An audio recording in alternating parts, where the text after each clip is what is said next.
Very good morning friends. और आज हम बात करने वाले हैं the homeopathic system of medicine.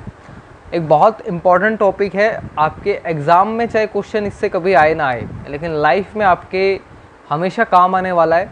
Generally किसी को भी डिजीज़ होती है तो वो पहले घर से ट्रीटमेंट स्टार्ट होता है, फिर सेल्फ मेडिकेशन में कोई एलोपैथिक लेता है, कोई आपका आयुर्वेदिक प्रोडक्ट लेता है और कोई होम्योपैथिक लेता है। तो उस बेसिस पे भी देखें तो आपके लिए एक बहुत इंपॉर्टेंट है। आपको हर एक सिस्टम का, चाहे आयुर्वेदिक है, यूनानी है, होम्योपैथिक है या नेचुरोपैथी है या योगा है, तो आपको एटलीस्ट इन सब का पता होना चाहिए कि ये बेस्ड किस पे है। स्पेसिफिकली होम्योपैथिक, आयुर्वेदिक, एलोपैथी और जो आपका यूनानी है, तो वो एटलीस्ट आपको पता होना चाहिए कि आप किस तरीके का ट्रीटमेंट ले रहे हैं, उसका बेस क्या है।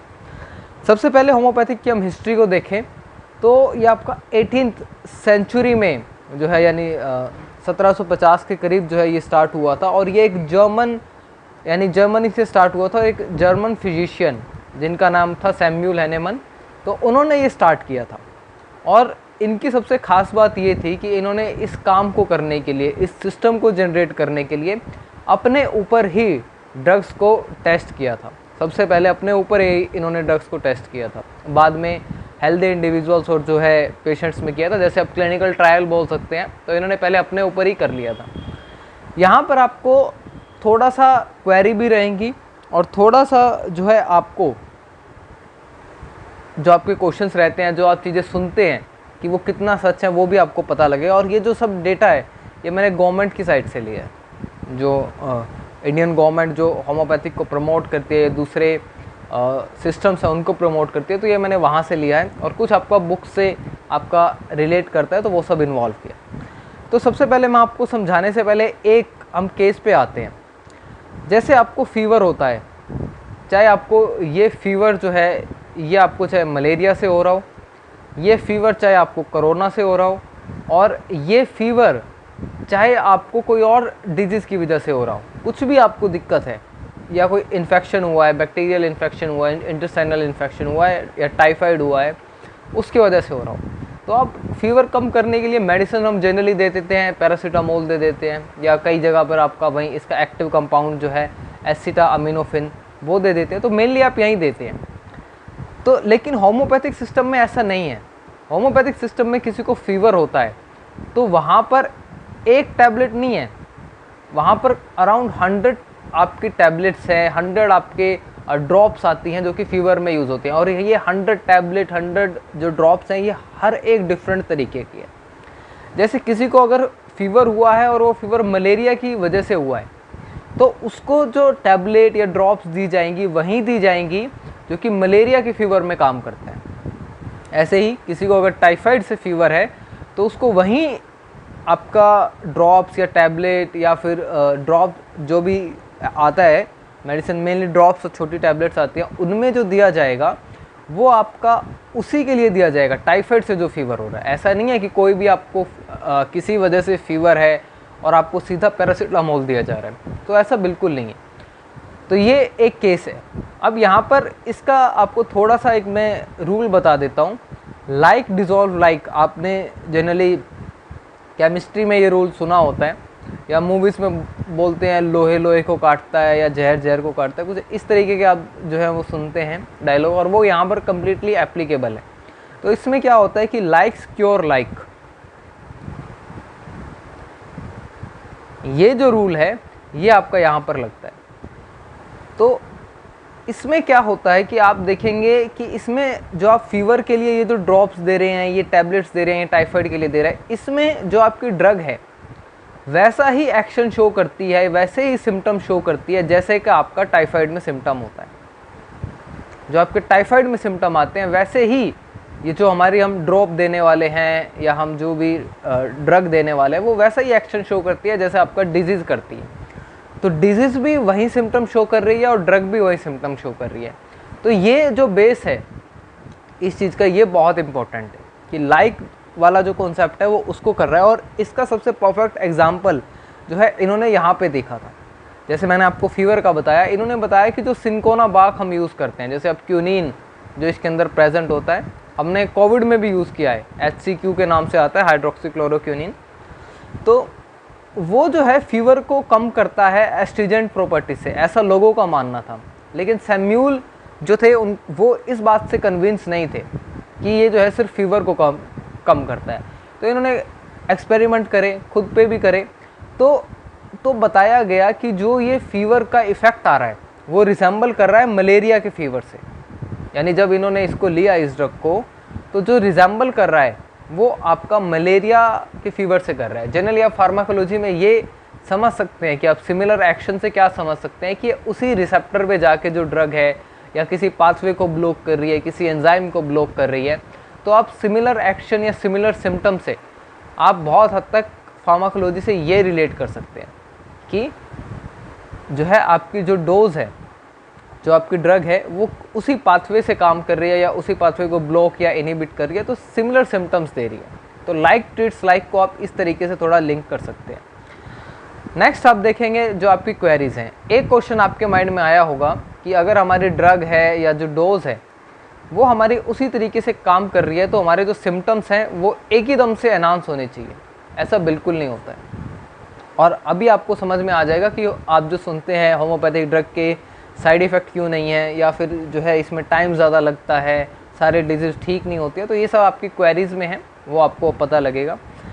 तो सबसे पहला जो चीज़ है, इसमें ड्रग की टाइट्रेशन की जाती है। ऐसा नहीं है कि आपको स्टार्टिंग में ही फीवर है और पैरासीटामोल की 650 वाली टैबलेट या 500 mg वाली टैबलेट वो दी जाती है।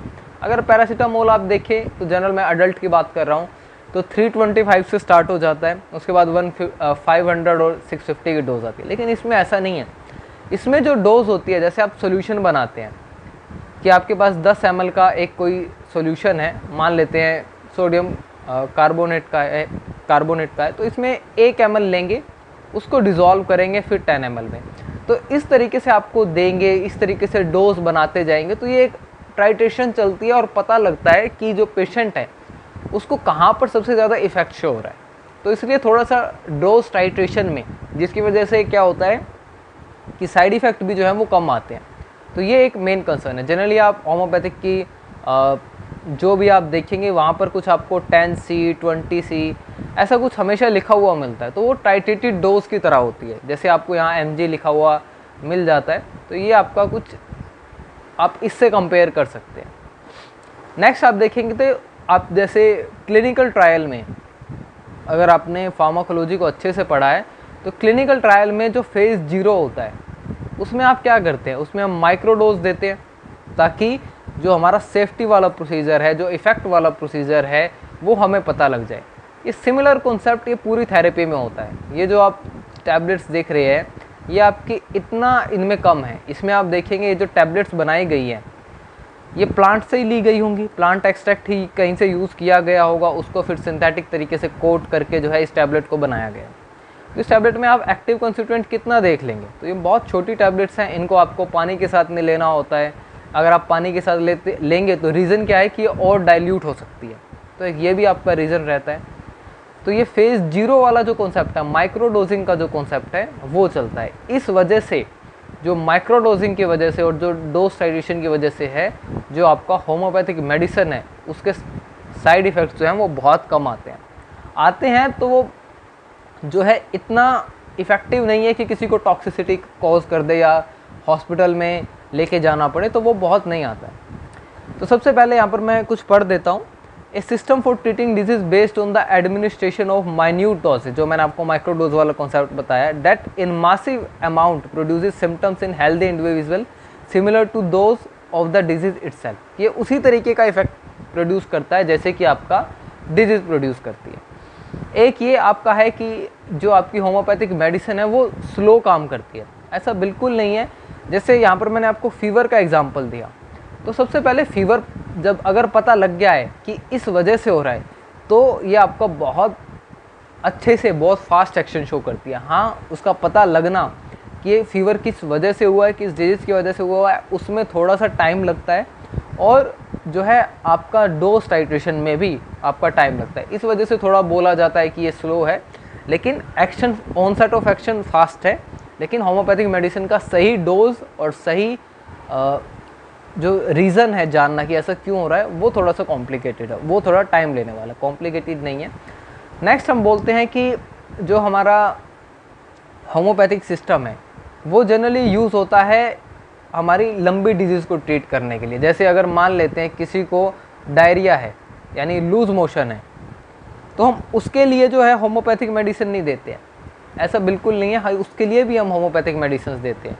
लेकिन जो पेशेंट्स पहुँचते हैं होम्योपैथिक सिस्टम जो यूज़ करते हैं वो वहीं यूज़ करते हैं जिनको ऐसी बीमारी है जो कि एलोपैथी में अनट्रीटेबल है। जैसे फॉर एग्ज़ाम्पल मैं यहाँ पर एक एग्ज़ाम्पल लिख देता हूँ आपका, जैसे आप एग्ज़ाम्पल ले लीजिए अस्थमा का ले लीजिए, आप जो है पीसीओडी जो फीमेल्स में रहता है कि आपका पीरियड्स नहीं होता है 3-3 महीने तक, पॉलीसिस्टिक ओवरी डिजीज़ जो आपका रहता है, तो इसमें मेनली जो एलोपैथिक में ट्रीटमेंट देखेंगे तो है ही नहीं, यहाँ पर आपका हार्मोनल थेरेपी यूज़ कर देंगे। तो वहाँ पर भी अस्थमा में, रूमेटॉइडल अर्थराइटिस में, तो बहुत सारे जो केसेस हैं जो कि आपके लंबे चलने वाले हैं। तो एक ये मिसकंसेप्शन बन गया है कि जो आपका होम्योपैथिक सिस्टम ऑफ मेडिसिन है वो सिर्फ आपका ऐसी डिजीज़ पे काम करता है जो ठीक नहीं हो सकती, ऐसा बिल्कुल नहीं है। जो जनरल डिजीज़ हैं जैसे डायरिया है वहाँ पे हमें फास्ट ट्रीटमेंट चाहिए कि आपका बॉडी में डिहाइड्रेशन ना हो जाए, आयंस का लेवल कम ना हो जाए, कफ कोल्ड जो भी है, तो इसके लिए गवर्नमेंट डिस्पेंसरीज पे जो हैं वो आपका रहता है। जो आपका गवर्नमेंट हॉस्पिटल देखेंगे तो वहाँ पर आपको हर एक डॉक्टर मिलेगा, यानी BHMS जो आप देखेंगे तो होम्योपैथिक का मिलेगा, आयुर्वेदिक का मिलेगा, यूनानी का मिलेगा। और अगर मैं इसको होम्योपैथिक को फार्मा से रिलेट करूं तो इसके लिए ड्रग इंस्पेक्टर तक की पोस्ट जो है आपकी निकलती है, लेबोरेटरी साइंटिस्ट की पोस्ट निकलती है। CSR का बहुत बड़ा रिसर्च इंस्टीट्यूट है आई थिंक उत्तर प्रदेश में जहाँ पर काम होता है। और बी फार्मा भी जो है आपकी वो भी आपकी होम्योपैथिक मेडिसिन में होती है, और बी फार्मा आपकी यूनानी में भी होती है, बी फार्मा आपकी आयुर्वेदिक में भी होती है, और इनके लिए अलग अलग पोस्ट भी निकलती है। तो ये आपका रहता है। और होम्योपैथिक मेडिसिन को हम नेक्स्ट पॉइंट में देखें तो हमारी सर्जिकल प्रॉब्लम्स है, जैसे टॉन्सिल्स हैं, किसी को आपको पाइल्स है, फिस्टूला है। फिस्टूला और पाइल्स में थोड़ा सा फ़र्क होता है। फिस्टूला में क्या होता है, जहाँ से आपकी फिशेस बाहर निकलती हैं वहाँ पे आपका जो है स्किन ओपनिंग जो है वो थोड़ी सी कम हो जाती है, जिसकी वजह से पेन होता है। या किडनी स्टोन है, सिस्ट है, साइनेटाइसिस है, तो इसमें क्या होता है होम्योपैथिक मेडिसिन आपकी एक अच्छा रोल प्ले कर सकते हैं और आप सर्जरी से बच सकते हैं। लेकिन यहाँ पर आपके लिए वो ज़रूरी है कि आपको किसी ने सही डोज और आपका सही डायग्नोसिस जो है वो हुआ हो, तो वो ज़रूरी रहता है।